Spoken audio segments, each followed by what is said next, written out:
is up, ladies and gentlemen? We are back. We are live. It is the Freight Coach Podcast, the top podcast in transportation, coming to you guys every single weekday, 8:30 a.m. Pacific, 10:30 Central, to break down some industry headlines. But most importantly, you guys provide some actual insight into what you can do with all of this information. If this is your first time tuning in, welcome. This is the real side of freight, ladies and gentlemen. And I do say that before every single show. And what I mean by that is I only speak with transportation professionals, because at the end of the day, I want to talk to the right individuals who have done what you're looking to do, or who are currently doing what you're trying to achieve. So you can take that information, apply it, utilize it, and see a meaningful difference in your business and your life. Happy Monday, everybody. I got a very special guest, and I'm going to bring her up here in a second. But my team always wants me to say this at the beginning of the episode as well as the end. If you get value in what you hear today and you're not subscribed, subscribe to the show, you guys. And if you're feeling really ambitious after this one, rank the show on iTunes and Spotify, because if you saw value in it, that's how your network's going to see value in it as well. All right, you guys, today, probably the second hottest topic that's going on in the industry right now, AI, technology. Where is everything? But like, most importantly, I think it's very smart to look at, like, how do you start with it in like those small and digestible bites? Because I feel like with a lot of stuff that comes in to anything with up and coming technologies, people go too far too soon with it, or they don't go at all with it. And we're going to talk about the realities of AI, how you can use it to grow your organizations at all. And I have my friend Danielle with Revanova on the show today. So Danielle, thank you so much for taking the time to join me. Hi, I'm so excited. Thank you for having me. No, I am too. You know, like I think that this topic is, it's like over talked about, but not talked about enough in like the right context, because I feel like with automation in general, everybody, there's like this, I think like there's two camps. There's a false sense of like, this is going to do everything for me. And then there's the complete pessimistic, this is just a fad, this is just garbage and everything. Yeah, absolutely. I like to stay somewhat in the middle. I am probably one of the biggest skeptics of AI, because I want to stay like grounded in reality of this is not going to do everything for you. It's not a one-click button, everything is done, especially in trucking, in the logistics realm. Yeah. But then there are some amazing use cases where there is an easy button and it will just do all the things, and it can be applied across the board, but we have to be very careful.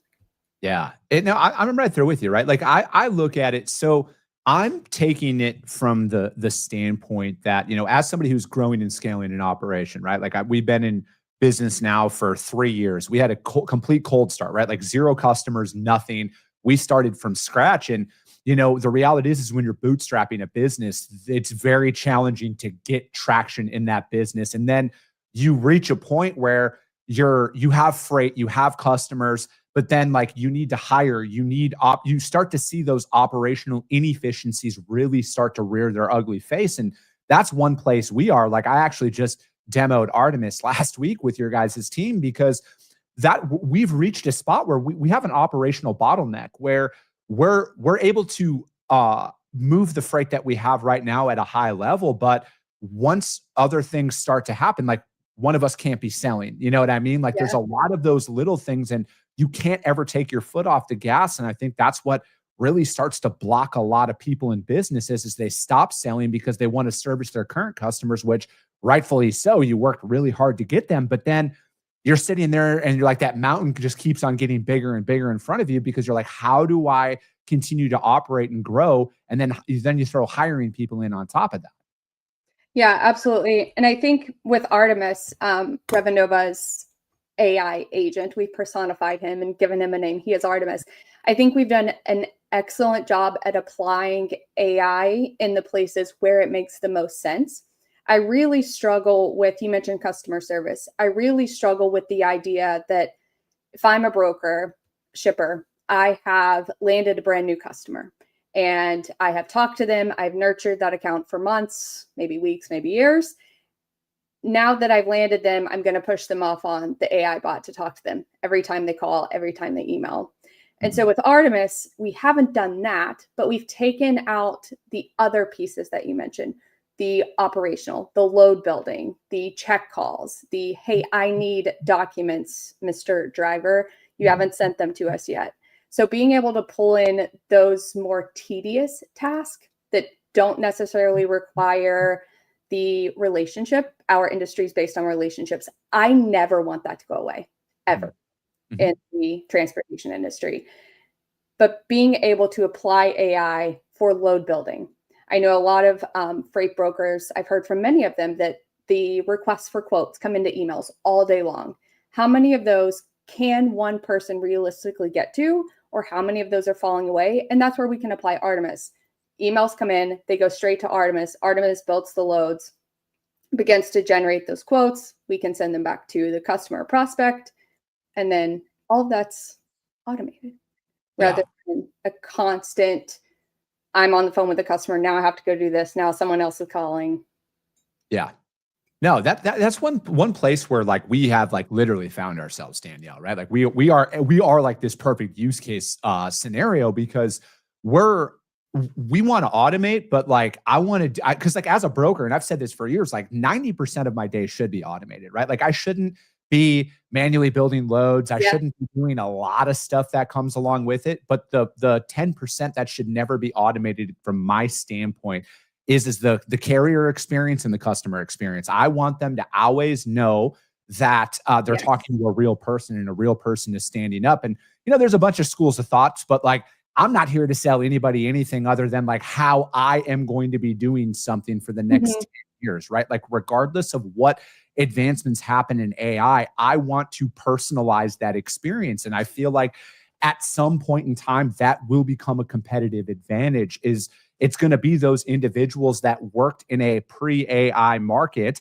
where how to leverage that human-to-human interaction. And, there's going to be people out there that are not going to want to be a part of that, right? They're going to be like, no, we want to automate everything. We're fine. We're cool with that. But I think in time, it's going to revert back to people like, is this an actual human being here? Because it's just going to be that inevitable frustration that's going to, I feel like, bubble over. Oh my goodness, yeah. And I'm one of the first people that if I call into like a customer support and it gives me the menu, I'm just zero the whole time until I can get to a human. And there's so many not use cases. There have been so many stories and even studies, publications done, not necessarily in the trucking industry, but medical, other technologies where they have applied AI in that customer service space, and it just hasn't worked. Customers didn't like it. I've seen many social media posts about carriers calling in to the broker or shipper or whomever, and they get an AI and they don't like it either. And so I feel like on the broker side, on the shipper side, if someone like a truck driver is calling you, they really need you. They're not just calling to say, hey, here's where my truck is, because we already have all of that automated. And if I'm calling someone directly, I want to talk to someone directly. No, I think that's very fair, right? And I feel like there are a lot of people who are at that point, right? So like, let's talk about people who are like, everybody's going to be implementing some form of AI here. I think more people are going to be shocked to realize that they've been using it for a long time now. It just hasn't been called that. Yeah. But when you're working with your customers, Danielle, and when you're working with other logistics companies or trucking companies out there, what is like kind of been the consensus of like, this is where we want you guys to start implementing it inside of your operations? Yeah. Before we can even begin to load building is pretty easy. We don't necessarily have to have clean data in the existing like TMS or database to implement AI in the load building. But when it comes to quoting, tracking, really anything past the load building, you have to have clean data. And that part it can be very tricky. If you've worked at a brokerage before or a shipper, the data isn't always the greatest. So just being able to clean some of that out using the AI, there are always some outliers that need to be considered exceptions, especially when we talk about like AI and quoting. I guess our biggest request and the biggest complaint that where AI can be implemented and the reasons for it would be, like I said, the load building and then just those tracking updates or document updates. When you say clean data, Danielle, what do you mean by that, right? Because I feel like a lot of people are going to hear that and they'll be like, oh, we have data inside of our company. Our data is great, right? I feel like everybody's going to be like, oh, our data is fine. We're good. Can you define like what is the definition of like what is clean data and like what is kind of everything else? Yeah, I think when it comes to like at the account level, customers, carriers, shippers, those they can have so many duplicates that it's difficult for AI to apply where it needs to go. And so, an example, if you have a duplicate shipper or customer in your TMS and two different agents, two different sales agents, for whatever reason, have been building loads and running loads under each, I need to consolidate all of that before I apply AI to begin building loads and even automating quotes for that customer. So that's one. And then the other is like notes on customer accounts, any tracking updates, tracking notes. There's so many nuances in our industry. Being able to pull that and read it with AI, it's not as simple as the driver was supposed to be here at 10:30 and he showed up at 11. Sometimes it's not so simple. So just duplicate accounts, definitely one of the biggest issues. Thankfully, because Revenova is built on the Salesforce platform, we do have duplicate matching. So that's very easy to clean up if it even happens in the first place. But other databases, not so efficient or easy to clean those up. No, for sure. And so do you think like a lot of it is like internal communications are being like acronym based, right? Like, oh my goodness. Yeah. Yeah. So is that like a big thing too? Whereas it's like if they're speaking in acronyms internally, Artemis or AI isn't going to be able to pick that up and that's going to cause a workflow bottleneck. Yeah. I mean, even with Artemis, something as simple as LTL, like we've built in the model what LTL is and what we need to do with this. And that's one example out of a million. It's funny. I don't know if I should say this, but I think it's funny. But like using the term reefer, we all know what that means. But if I put into Chat GPT, like give me a definition of reefer, it's not going to be a refrigerated truck or refrigerated freight.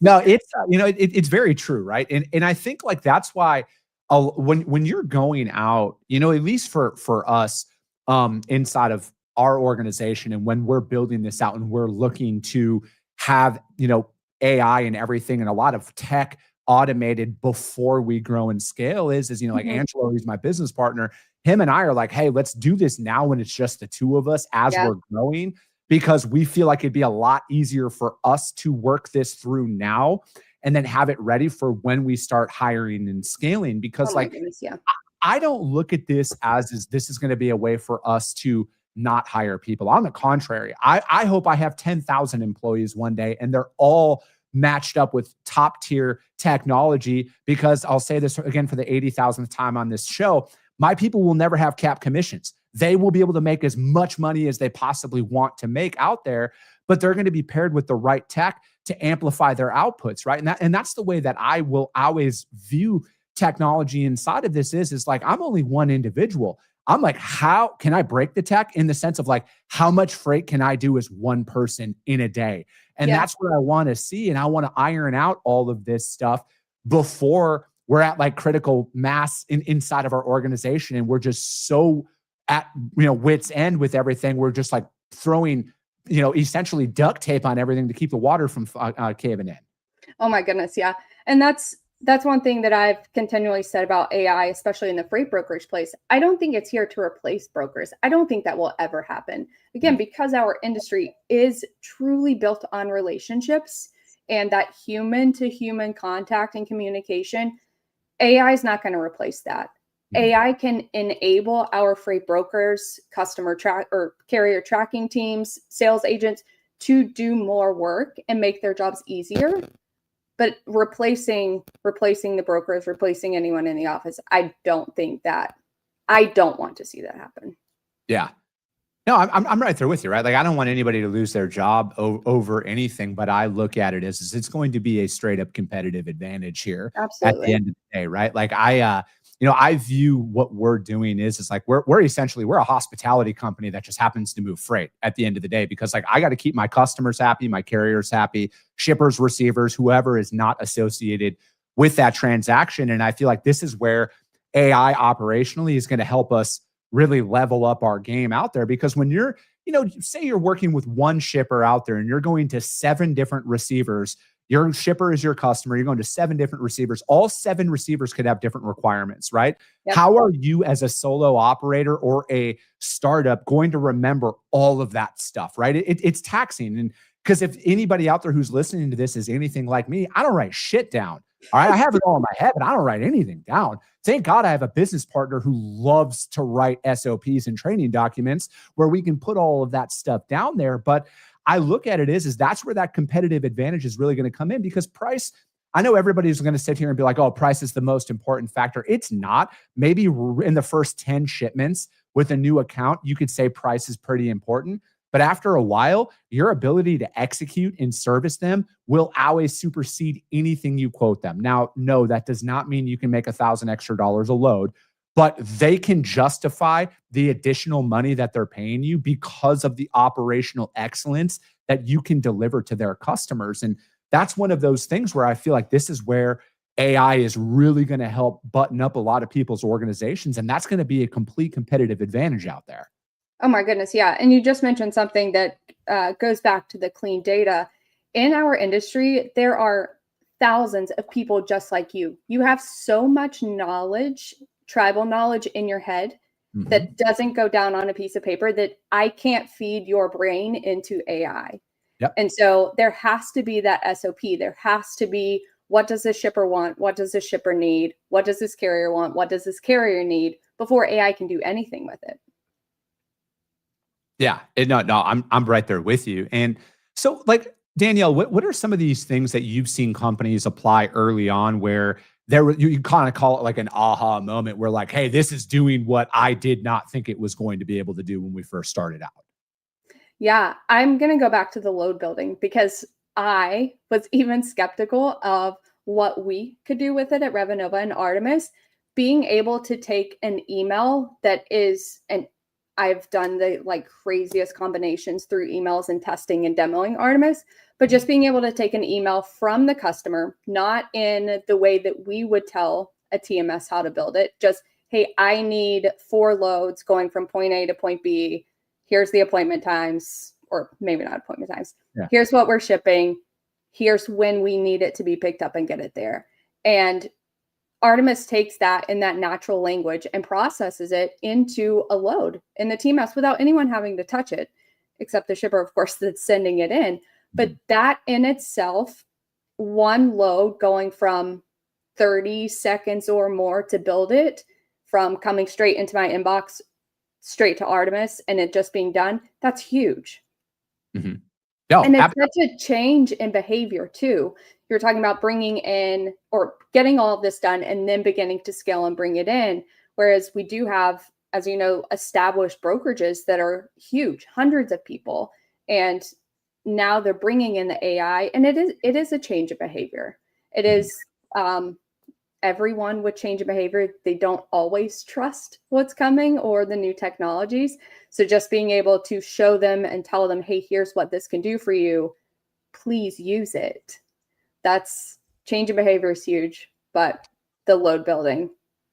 Yeah, I personally think, I mean, that's my favorite feature that we have right now inside, because like obviously we use Revenova inside of our brokerage, and that's my favorite. It's just like the load cloning feature that's in there. Like to me, it saves us like, I don't want to say hours, but like it's throughout the week, it saves us hours in productivity because, I think that there's also this false sense out there in social media land that like every shipper's EDI and they're automated and they're just like, I have customers out there where, I mean, and these are like very large companies that still operate off of email for everything, right? They will not go to anything other than that. So it's like for me, when we're going out there and getting that customer and just saving any second operationally is going to help expedite your operations. But I look at it here as, from my perspective, that change in behavior. I think that what you brought up there, Danielle, I think that's going to cause a lot of bottlenecks because of individuals like myself who've been doing this for 15 plus years, where it's like, oh, we've always done it this way. We don't need to write anything down. We don't need this piece of technology. I got my Google document and I got my Excel spreadsheet, and I'm putting my hand up, guys, because I'm guilty of this. All right. I'm guilty of all of this. And I've talked to a lot of guys who are further down the road than I am, who founded companies, and I talked to them because I'm always like, how do I get better? I don't need to be right. My way doesn't need to be the way. How do I get better? And I always ask these individuals, I'm like, hey, when you were back where I am right now, what would you do differently? How could you do, like, what steps would you apply in your business that could help save you a couple of years? And they all go back to automation of some form. And it's like, have to streamline that. And then again, back with AI and like even like CRMs and stuff like that, Danielle, I was just having a conversation with a buddy of mine last week, and he was telling me, he's like, Chris, you are too busy in your day wearing multiple hats where you're not able to use a CRM. He's like, you have to use a CRM. You have to stay dialed in. It's going to keep you more on top of your stuff. He's like, it's great that you got here, but he's like, I'm telling you, this is going to save you 2 years of progress if you implement this right now. So it's like, these are those little things that I think is so important out there. And that's like one of the main, like one of the big drivers of me doing this show every day is it's like, I am the use case for what I talk about on here, right? Like, I'm building my company. I am using these forms of technology to do it. And I think like it is just those little tweaks, right? Like, I don't think that there's any change that most organizations need to make that's a complete overhaul. I think it's a couple of degree change in trajectory, and then that's going to get them down that path. Yeah. Yeah. Last week, actually it was over the weekend. One of our prospects, huge operation. I'm on the sales team now. I'm not like post-sales customer support service anymore. But one of our prospects, I was building out the smallest automation and change for them that is going to save them hours every single week. And it is at the end of their prospecting with new customers. They have to send their finance team like a request credit. They just need the finance team to check the credit, say that they're good to go so they can hold that first load. And today they're doing it by email. They're typing out, I need a request credit for ABC company. And in Revenova, and because we're built on the Salesforce platform, we have those like point and click automation tools where I just built a button that says when this sales activity status changes to like 1 or pending, I put in a new one that's check credit. And as soon as they click that, it sends that email for them. And so they don't have to go back to email, pull all the information from the CRM. And with the CRM embedded in the TMS, which is what we have with Revenova, I don't have to update that in 2 places. So whereas today, and with a lot of TMSs, you have your CRM, you have your TMS. My hands are going out of the screen. You have your CRM and you have your TMS, and those 2 things aren't talking to each other. So once I'm finished with the sales cycle and I could consider that prospect as one, and now they're going to be a customer, then I have to move all of that information over to the TMS. And a lot of that information will never make it. And so even then, one person, I'm missing so much information from the 2. And with Revenova, we have it all in one. So as soon as my prospecting stage is finished and now I have a customer, I still have all of the information, all of the conversations that we had, all of the back and forth emails. My credit request is going into the same spot. Hopefully credit approval is there too. And then I can just start running loads or hauling their freight.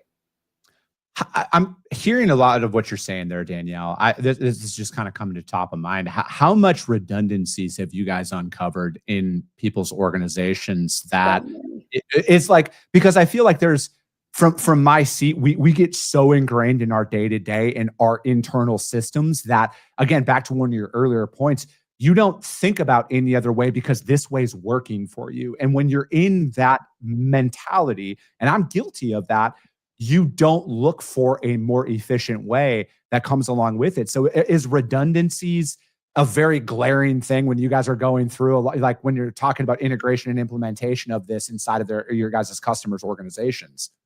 Oh my goodness, yeah. And it's typically the information is just being entered in 2 places. I call it Excel TMS. before I moved to the sales team and I'm in on the prospecting calls now, I had no idea how many shippers, brokers, carriers are operating off of Excel. And Mhm. it's working for them and they do their job very well. But we can make it so much easier. Mhm. Yeah. But entering it blows my mind having to enter something in a CRM and then in a TMS, and then you have an Excel, and then you also have emails going back and forth. It's crazy. Mhm. Yeah, I look at it too, where again, everybody. I'm sure everybody you talk to, and I know everybody I talk to, they're like, "Oh, we want to grow. We're excessive growth, excessive. Like we want to go and go and go." And I'm like, "But what are you doing operationally that's holding up your sales efforts?" Right? Like I had just said at the beginning of this episode, that's one bottleneck that we are currently going through, where it's like, "Hey, it's great, we're growing, right? Like we're moving freight, all of that's increasing, but then our outreach starts to suffer." And I look at just like simple math, right? Like I went to public school. I always like to throw that out there. Like imagine you're able to make an additional 1,000 cold calls in a year or 1,000 sales calls in a year. Now multiply that across a sales team of like 10, 20, 30 people.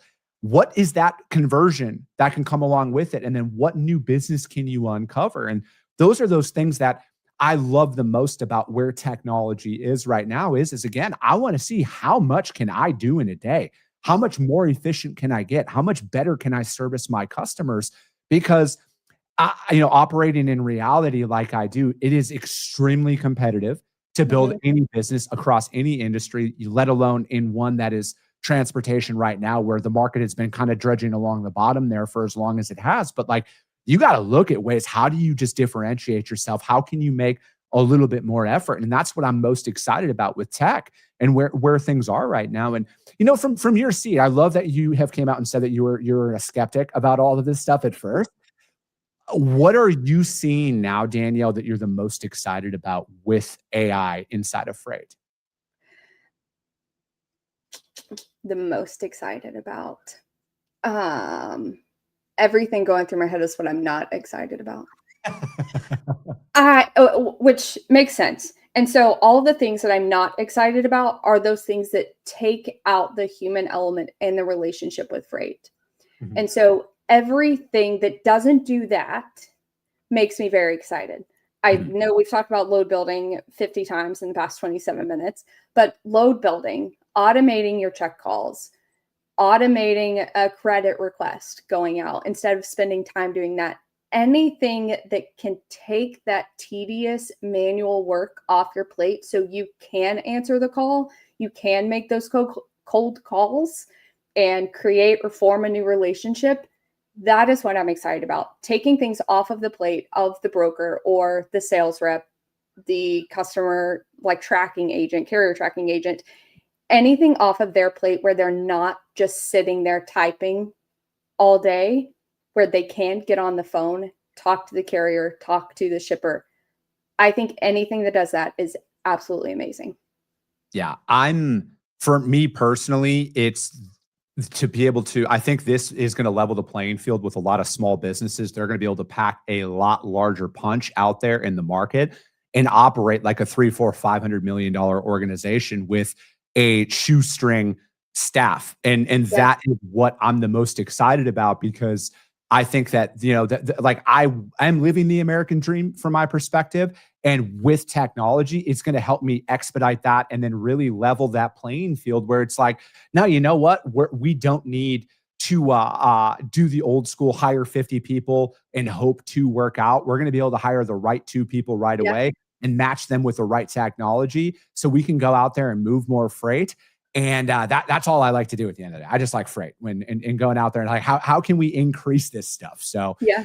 Danielle, I really appreciate you taking the time to join me today. How does anybody reach out to you to find out more about what you got going on? Yeah. I echoed my email address, dchaffin@revenova.com. I'm on LinkedIn and all of the other social medias. My handle is maybe Danielle with 3 E's at the end. Perfect. Danielle, thank you so much for your time today. If you guys can't find Danielle or Revanova out there, hit me up. I will gladly put you guys in contact with them. But that is going to be it for today, ladies and gentlemen. As always, if you got value in what you heard, subscribe to the show, you guys. And for feeling ambitious after this one, rank the show on iTunes and Spotify, because if you saw value, your network's going to see it as well. I appreciate you guys. I love you guys. And we'll be talking to you soon.